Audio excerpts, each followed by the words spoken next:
وكفى وسلام على عباده الذين اصطفى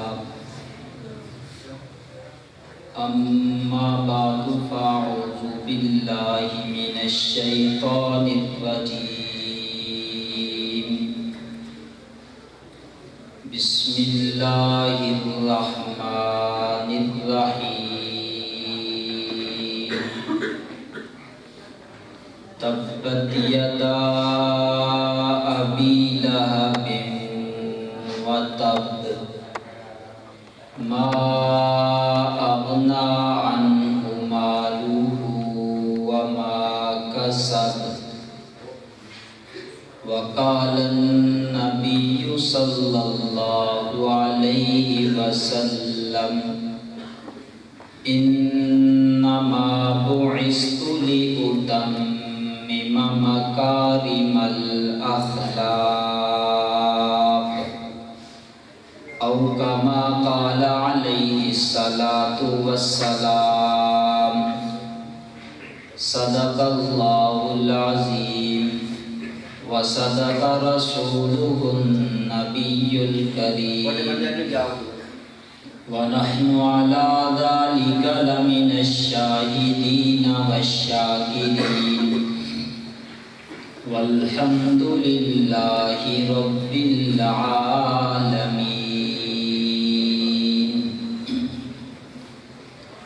یہ آرزو ہے کہ اپنے آقا کو دھڑکنوں کا سلام لکھوں. یہ آرزو ہے کہ اپنے آقا کو دھڑکنوں کا سلام لکھوں. نظر سے شبنم کے موتی لے کر میں ان کے قدموں کے نام لکھوں. میں ایک ادنا سا امتی ہوں، میں کیسے ان کا مقام لکھوں. خدا سے لفظ سحر عطا ہو تو پھر میں ان کا کلام لکھوں. پتہ نہیں یہ میری عقیدت ہے یا ان سے نسبت کا سلسلہ ہے. پتہ نہیں یہ میری عقیدت ہے یا ان سے نسبت کا سلسلہ ہے کہ روزہ نہ جب تک دیکھ پاؤں بہشت کو نہ تمام لکھوں. ہم نے ہر دور میں تقدیس رسالت کے لیے وقت کی تیز تند ہواؤں سے بغاوت کی ہے. ہم نے ہر دور میں تقدیس رسالت کے لیے وقت کی تیز تند ہواؤں سے بغاوت کی ہے. توڑ کر ایک رسم سلسلہ سیاست کا فسوں فقط ایک نام محمد سے محبت کی ہے. کی محمد سے وفا تو نے تو ہم تیرے ہیں. یہ جہاں چیز ہے کیا لوح قلم تیرے ہیں. ارباب عقل و دانش، اصحاب ذی شعور، باوقار سنی غیور نوجوانوں، دوستوں اور ساتھیوں، سب سے پہلے تو میں مشکور ہوں مولانا عبدالحکیم صاحب اور ان کے رفقاء اور عالمی مجلس تحفظ ختم نبوت جنہوں نے مجھ ناچیز کو آپ سے گفتگو کرنے کا شرف بخشا. علماء کرام کی موجودگی میں، پھر جید علماء کرام کی موجودگی میں، حالات کے تناظر میں، ملکی اور بین الاقوامی حالات، عقیدہ ناموس رسالت کے بارے میں جن حالات سے دوچار ہے، اسی مسئلے کو مد نظر رکھتے ہوئے 4 باتیں عقیدہ ناموس رسالت کے حوالہ سے آپ کی سماعتوں کی نظر کرنا چاہتا ہوں. نمبر 1، کائنات انسانی میں جب بھی کسی نے کسی نبی کے خلاف گستاخی کی، نبی کی شان اور عظمت کے خلاف زبان درازی کی، تو اللہ نے اس سے انتقام کیسے لیا؟ نمبر 2، اللہ کے نبی صلی اللہ علیہ وسلم کی زندگی مقدسہ میں اگر کسی نے پیغمبر کی شان میں گستاخی کی تو اللہ کے نبی نے کیا حکم صادر فرمایا؟ نمبر 3، جماعت صحابہ کرام رضوان اللہ تعالی علیہ مجمعین کے دور میں اگر کسی نے پیغمبر کی شان میں گستاخی کی تو صحابہ کرام کا رد عمل کیا تھا؟ نمبر 4، گستاخ رسول کے بارے میں امت کا عقیدہ اور نظریہ کیا ہے؟ آتے ہیں پہلی بات کی طرف۔ یہ عنوان میں نے اس لیے قائم کیا، ختم نبوت کا عنوان کی بنیاد یہ عنوان ہے۔ جب حضور کی عزت و ناموس محفوظ ہے تو عقیدہ ختم نبوت بھی محفوظ ہے۔ خیر، آتے ہیں پہلی بات کی طرف کہ جب بھی کسی نے نبی کی شان میں گستاخی کی تو اللہ نے اس شخص کے انتقام کیسے لیا؟ اللہ تعالیٰ نے کبھی بھی کسی قوم، قبیلے اور فرد پر اس وقت تک عذاب نازل نہیں کیا جب تک کسی قوم، قبیلے اور فرد نے مبعوث کیے گئے نبی کی شان میں گستاخی نہیں کی۔ توجہ کرنا، قوموں نے توحید کا انکار کیا، اللہ نے برداشت کیا، سزا نہیں دی۔ قوموں نے شرک کیا، اللہ نے برداشت کیا، سزا نہیں دی۔ قوموں نے فرشتوں کو اللہ کی بیٹیاں کہا، اللہ نے برداشت کیا، سزا نہیں دی۔ قوموں نے بتوں کو اللہ کے چہیتے کہا، اللہ نے برداشت کیا، سزا نہیں دی۔ قوموں نے اللہ کے احکام کو جھٹلایا، اللہ نے برداشت کیا، سزا نہیں دی۔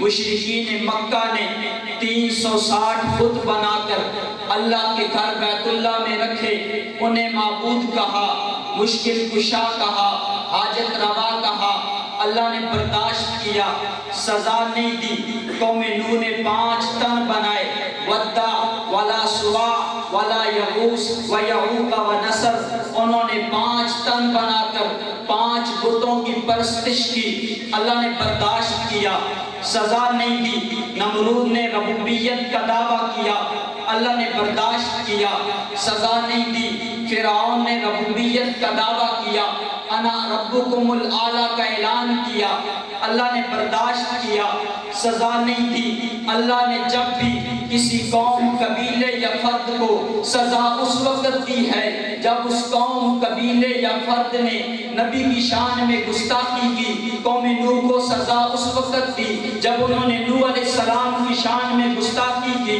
فرعون کو سزا اس وقت دی جب موسیٰ علیہ السلام کے پیچھے لگا، ان کی توہین کی۔ نمرود نے ربوبیت کا دعویٰ کیا لیکن سزا اس وقت دی جب اس نے حضرت ابراہیم علیہ السلام کی توہین کی۔ گویا کہ اللہ نے توحید کے منکر کو برداشت کیا، گویا کہ اللہ نے مشرک کو برداشت کیا، گویا کہ اللہ نے دہریے کو برداشت کیا۔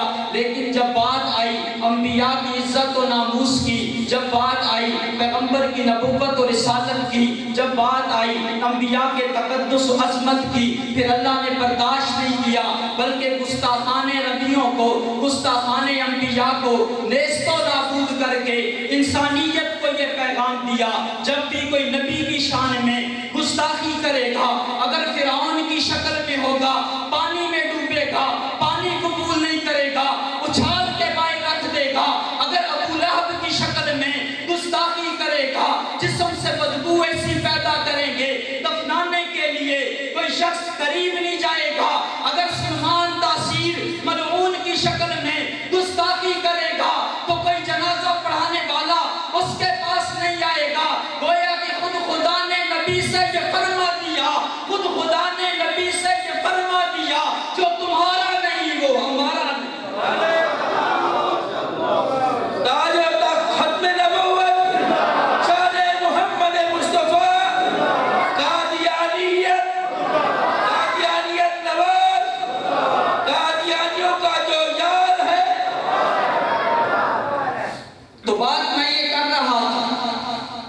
کہ جب بھی کسی نے نبی کی شان میں گستاخی کی اللہ نے اس سے سزا کیسے دی کہ آپ کے دور کا گستاخ مرزا غلام احمد قادیانی ملعون اللہ نے موت بھی بیت الخلا میں دی۔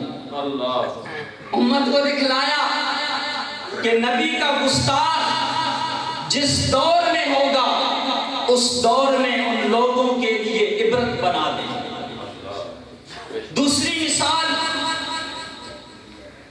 انبیاء کی شان میں گستاخی کرنے والے کی دوسری مثال اللہ کے نبی صلی اللہ علیہ وسلم کا جب بیٹا فوت ہوا تو ایک بدبخت پیغمبر کے پاس آ کر کہنے لگا کہ قد ابتر محمد صلی اللہ علیہ وسلم تو مقتون نسل ہو گئے، آپ کا نام و نشان لینے والا کائنات انسانی میں کوئی نہیں رہے گا، آپ کی اولاد نرینہ ختم ہو چکی ہے، اب چند دن کے بعد چند سالوں کے بعد ان کی نبوت اور رسالت بھی ختم ہو جائے گی۔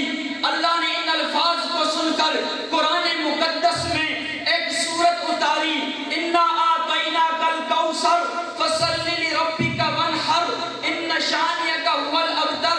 محبوب آپ تسلی رکھیے، آپ تو حوض کوثر کے مالک ہے، آپ خیر کثیر کے مالک ہے، آپ انعام کثیر کے مالک ہے، آپ رحمت کثیر کے مالک ہے، آپ عظمت کثیر کے مالک ہے، آپ جماعت کثیر کے مالک ہے۔ محبوب آپ کا رتبہ تو کہیں بلند ہے، باقی بات رہی آپ کے دشمن کی، وہی ابتر ہے، وہ مقتول نسل ہے، وہی دم کٹا ہے۔ کائنات انسانی میں آپ کے دشمن کے مرنے کے بعد اس کا نام لینے والا کوئی نہیں رہے گا۔ کائنات انسانی کی تاریخ گواہ ہے، آج تک دنیا کے اندر کوئی ایسا موجود نہیں ہے جو یہ کہے میرا نسب ابو جہل سے ملتا ہے، جو یہ کہے میرا نسب عتبہ سے ملتا ہے، جو یہ کہے میرا نسب ابو لہب سے ملتا ہے، جو یہ کہے میرا نسب اللہ کے نبی کے دشمن سے ملتا ہے۔ اللہ نے ابھی کے دشمنوں کو کائنات انسانی سے مٹا کر اللہ کے نبی کا نام کائنات میں روز روشن کی طرح واضح کر دیا۔ کسی نے یوں منظر کشی کی، تکبیر میں کلمے میں نمازوں میں اذان میں، تکبیر میں کلمے میں نمازوں میں اذان میں، نام خدا سے ملا ہے نام محمد، فرماتے ہیں یہ آدم مجھ خلد بری میں، لکھا ہوا طوبہ پہ جو ملا نام محمد، اس نام کی لذت دل عشاق سے پوچھو، تن میں آ گئی جان جو لیا نام محمد۔ نبی کی شان میں گستاخی کرنے والوں کو اللہ نے نیست و نابود کیا ہے۔ آئیے قرآن کی طرف، سورت قلم کے اندر اللہ نے ایک واقعہ ذکر کیا۔ ایک بدبخت اللہ کے نبی کے پاس آ کر کہتا ہے اِنَّكَ مجنون، نعوذ باللہ محمد آپ مجنون ہے، آپ دیوانے ہیں، آپ پاگل ہیں۔ اللہ کے نبی نے یہ بات سنی، اللہ کے نبی کا دل زخمی ہوا، رب کائنات نے برداشت نہیں کیا۔ اللہ نے فرمایا محبوب آپ کو جو یہ کہہ رہا ہے کہ آپ مجنون ہیں، اللہ نے سورت قلم میں 9 برائیاں اس کہنے والی کی بیان کی۔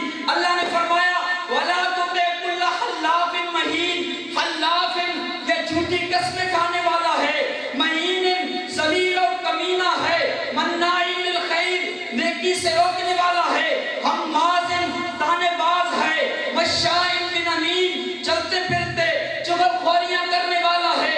اللہ کا غصہ ٹھنڈا نہیں ہوا۔ اللہ نے فرمایا محبوب توجہ کیجئے گا، اللہ نے فرمایا بعد ذالک زنیم، محبوب آپ کی شان اقدس پر بھونکنے والا حرامی ہے، قرآن کی الفاظ ہے۔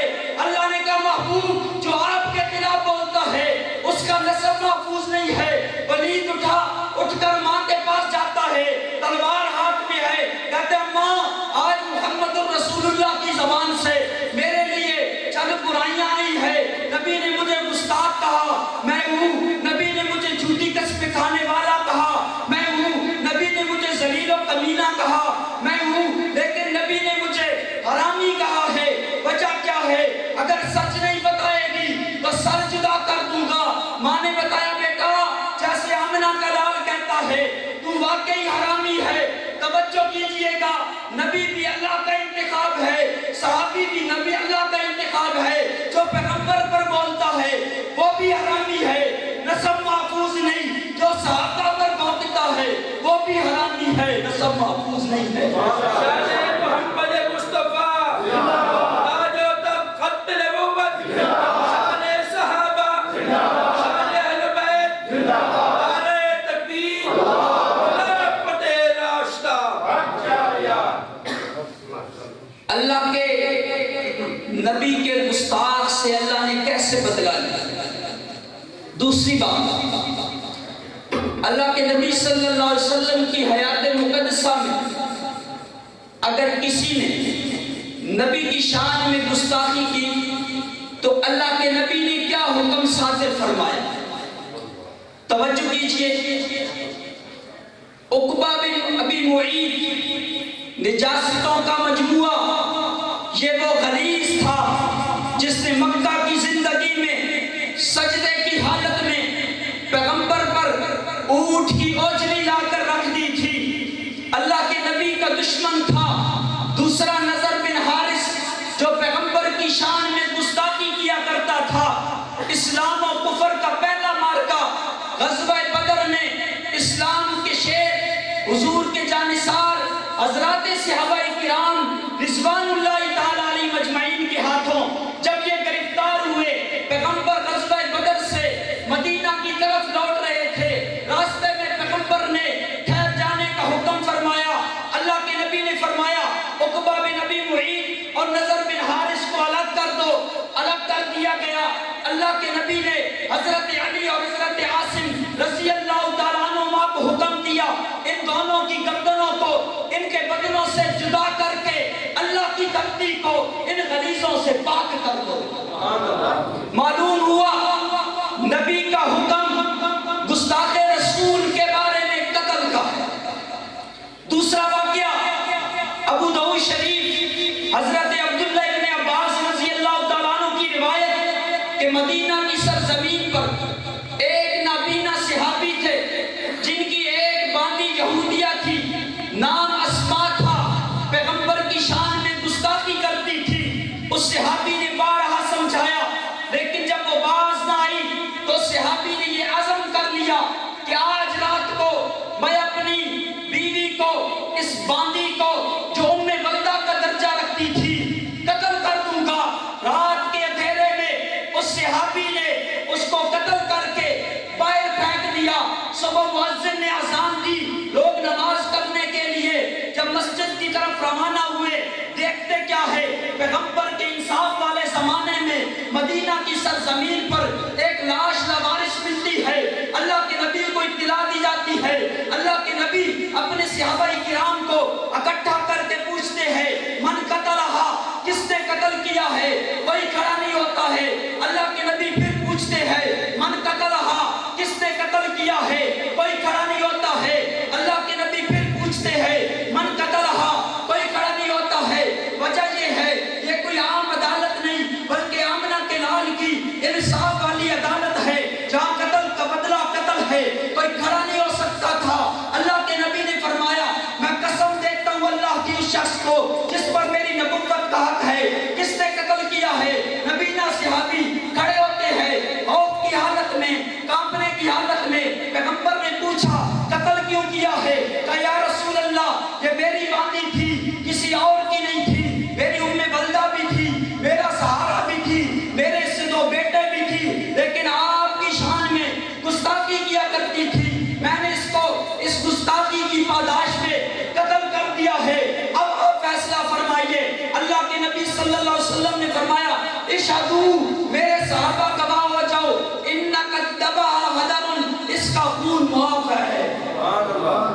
اللہ کے نبی نے گستاخی کرنے والی کو قتل کر کے اس کا حکم دے کر صحابی کے لیے خون کی معافی کا اعلان کر کے اجر کا ثواب کا وعدہ کیا۔ معلوم ہوا پیغمبر کی احادیث اور احکام گستاخ رسول کے بارے میں قتل کیا۔ گستاخ رسول کے ایک سزا، گستاخ رسول کے ایک سزا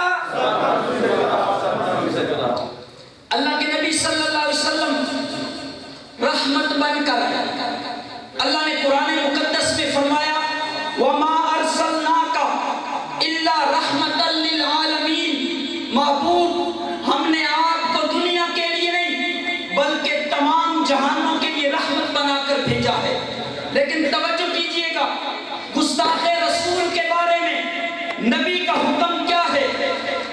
مکہ فتح ہوتا ہے، اللہ کے نبی صلی اللہ علیہ وسلم فاتحانہ انداز میں مکہ میں داخل ہو کر آپ اعلان کرتے ہیں جو ابو سفیان کے گھر میں داخل ہوگا اسے امان ہے، جو اپنے گھر کی کنڈی بند کر لے گا اسے امان ہے، جو ہتھیار پھینک دے گا اسے امان ہے، جو حرم میں چلا جائے گا اسے امان ہے۔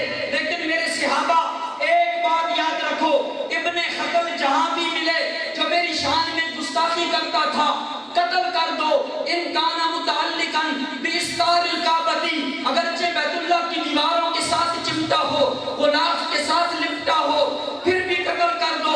اس بدبخت نے یہ سوچا کہ آج شاید میں اللہ کے گھر کی دیواروں کے پاس جا کر بچ جاؤں گا، بیت اللہ کی دیواروں سے چمٹ گیا، اس کی غلاف میں لپٹ گیا۔ ایک صحابی پہنچے، دیکھ کر پیغمبر کے پاس پہنچے، کہا یا رسول اللہ ابن خطل تو بیت اللہ کی غلاف میں لپٹا ہے۔ پیغمبر نے اعلان کیا صحابہ میرا گستاخ ہو، چاہے اللہ کے گھر کے ساتھ لپٹا ہو، چاہے اللہ کی دیواروں کے ساتھ چمٹا ہو، قتل کر دو۔ گویا کہ پیغمبر نے بتلا دیا گستاخ رسول کی ایک ہی سزا، سر تن سے جدا، سر تن سے جدا۔ اللہ کے نبی نے یہ مسئلہ امت کے سامنے واضح کیا کہ پیغمبر کی شان میں گستاخی کرنے والا کسی بھی قسم کی معافی کا مستحق نہیں ہے۔ تیسری بات، صحابہ کرام رضوان اللہ تعالی علیہم اجمعین، ان کی حیات مقدسہ میں اگر کسی نے پیغمبر کی شان میں گستاخی کی تو صحابہ کرام رضوان اللہ تعالی علیہم اجمعین کا رد عمل کیا؟ توجہ کیجئے، اللہ کے نبی صلی اللہ علیہ وسلم جب مکہ سے ہجرت کر کے مدینہ تشریف لے گئے، چند سالوں کے بعد آپ کے دل میں بیت اللہ کی محبت نے چمک اٹھائی۔ اللہ کے نبی صلی اللہ علیہ وسلم کو اللہ نے خواب میں دکھلایا۔ اللہ کے نبی صلی اللہ علیہ وسلم عمرہ کی نیت سے مدینہ سے روانہ ہوئے۔ 1400 یا 1500 صحابہ کرام رضوان اللہ تعالی علیہم اجمعین بھی ساتھ ہیں، لیکن مشرکین مکہ نے آپ کو مکہ میں داخل ہونے سے روک دیا، مکہ میں داخل نہیں ہونے دیا۔ مذاکرات ہوئے جس کو صلح حدیبیہ کہا جاتا ہے۔ اللہ کے نبی صلی اللہ علیہ وسلم ایک طرف تشریف فرما ہے، مشرکین مکہ کی نمائندگی کرتے ہوئے عروہ بن مسعود جو بعد میں مسلمان ہو گئے وہ تشریف لاتے ہیں، معاہدہ لکھا جا رہا ہے، شکیں طے ہو رہی ہے، اصول و ضوابط لکھے جا رہے ہیں۔ عروہ بن مسعود نے پیغمبر کے چہرے کی طرف ہاتھ کر کے کہا آپ میری بات سنیے، میں جو بات کر رہا ہوں اتنا کہنا تھا۔ صدیق اکبر رضی اللہ تعالیٰ عنہ کھڑے ہو گئے اور کہنے لگے اے لات و عزا کے پجاریوں، اے بتوں کے پجاریوں، تم ہماری موجودگی میں پیغمبر کے چہرے کی طرف ہاتھ کرتے ہو، ہم پیغمبر کے چہرے کے برابر ہاتھ اٹھانے کو گستاخی سمجھتے ہیں۔ گویا کہ انسانیت کو پیغام دیا۔ آج فرانس کے اندر جو آقا نامدار صلی اللہ علیہ وسلم کی توہین کی جا رہی ہے، آپ کے خاکے بنائے جا رہے ہیں، آپ کے خلاف زبان درازی کی جا رہی ہے، یہ پیغام ہے ان کے لیے۔ یہ عشاق رسول ایک دن فرانس کی زمین کو فتح کر کے پیغمبر کی عزت و ناموس کا جھنڈا گاڑ گئے۔ یہ اعلان ہے اللہ کے نبی صلی اللہ علیہ وسلم کے صحابہ اکرام نے گستاخ رسول کے لیے موت کے سوا کوئی سزا متعین نہیں۔ قاضی عیاض رحمۃ اللہ علیہ اپنی کتاب الشفا میں گستاخان رسول کو منطقی انجام تک پہنچانے میں صحابہ کرام رضوان اللہ تعالی علیہم اجمعین کے چند واقعات نقل کرتے ہیں۔ میں دو چار آپ کی توجہ کی نظر کرتا ہوں۔ قاضی عیاض رحمۃ اللہ علیہ لکھتے ہیں ایک عورت نے پیغمبر کی شان میں گستاخی کی، حضرت خالد بن ولید رضی اللہ تعالیٰ عنہ نے موت کی گھاٹ اتار دیا۔ ایک صحابی پیغمبر کی خدمت میں آئے، کہا یا رسول اللہ میرے والد نے آپ کی شان میں گستاخی کی، میں نے ٹھنڈا کر دیا۔ پیغمبر نے فرمایا ان دمہ حدر، اس کا خون معاف ہے۔ حضرت ابو بکر صدیق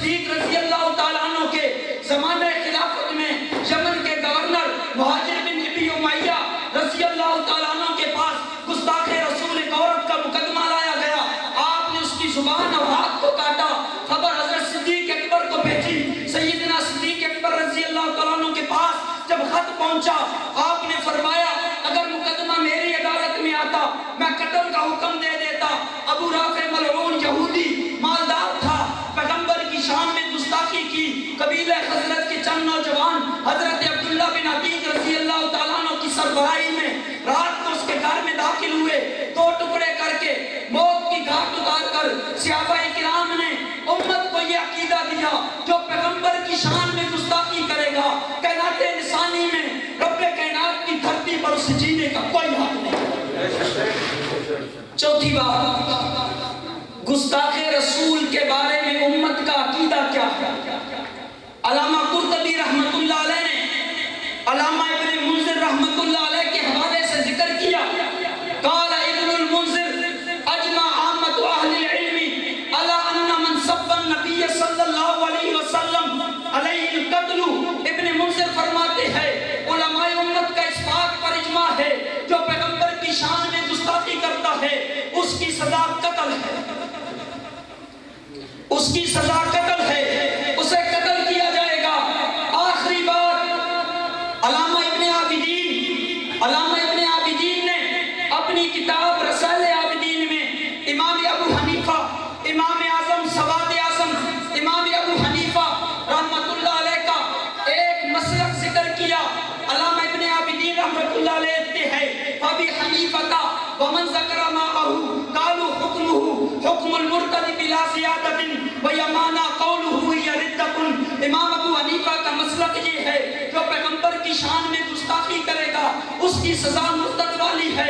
قرآن مرتد کی 4 سزائیں سورہ آل عمران 3 پارے میں بیان کرتا ہے، اولئک جزاؤہم ان علیہم لعنت اللہ والملائکۃ والناس اجمعین خالدین فیہا لا یخفف عنہم العذاب ولا هم ینظرون۔ قرآن مرتد کی 4 سزائیں بیان کرتا ہے، اولئک جزاؤہم ان کی سزا یہ ہے ان علیہم لعنت اللہ ان پر اللہ کی لعنت ہے، والملائکۃ فرشتوں کی لعنت ہے، والناس اجمعین و انسانیت کی لعنت ہے، خالدین فیہا جہنم میں ہمیشہ رہیں گے، لا یخفف عنہم العذاب عذاب کم نہیں کیا جائے گا، ولا هم ینظرون مہلت نہیں دی جائے گی۔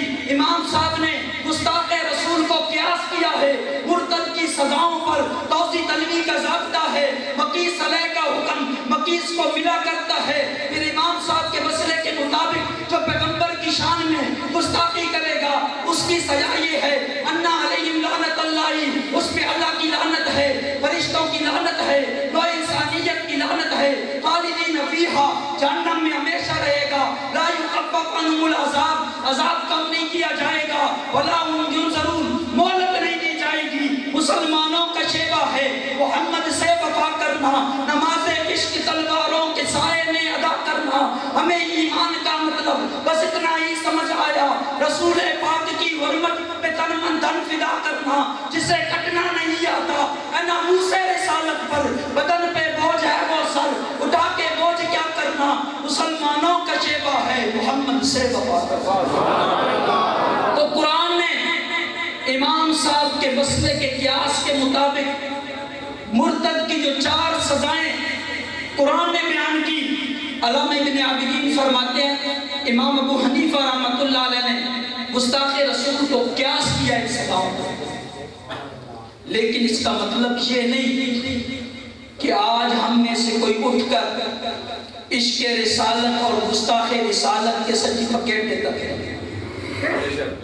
آپ کے قریب جو واقعہ بینک میں پیش آیا، میری معلومات کے مطابق اپنی ذاتی رنجش اور اناد کی بنیاد پر ایک عاشق رسول کو قتل کر کے دنیا اور آخرت کی تاریخ میں اس کا نام گستاخ رسول بھی لکھوانا چاہتا ہے، لیکن یہ کسی کو حق نہیں۔ جب ملک کا جیسے مولانا فرما رہے تھے علماء نے قانون بنوایا ہے، علماء اسمبلیوں میں گئے 295 کا قانون بنوایا، جب وہ ناموس رسالت کا قانون موجود ہے تو اس قانون کے تحت سزا دلوانے کی کوشش کرنی چاہیے۔ یہ عقیدہ رکھنا چاہیے کہ ملک کے قانون کو کبھی بھی توڑنا نہیں چاہیے، یہ قانون ہمارے نبی کی رسالت کا محافظ ہے۔ جیسے ہر کلمہ پڑھنے والا پیغمبر کی عزت و ناموس کا محافظ ہے اور پیغمبر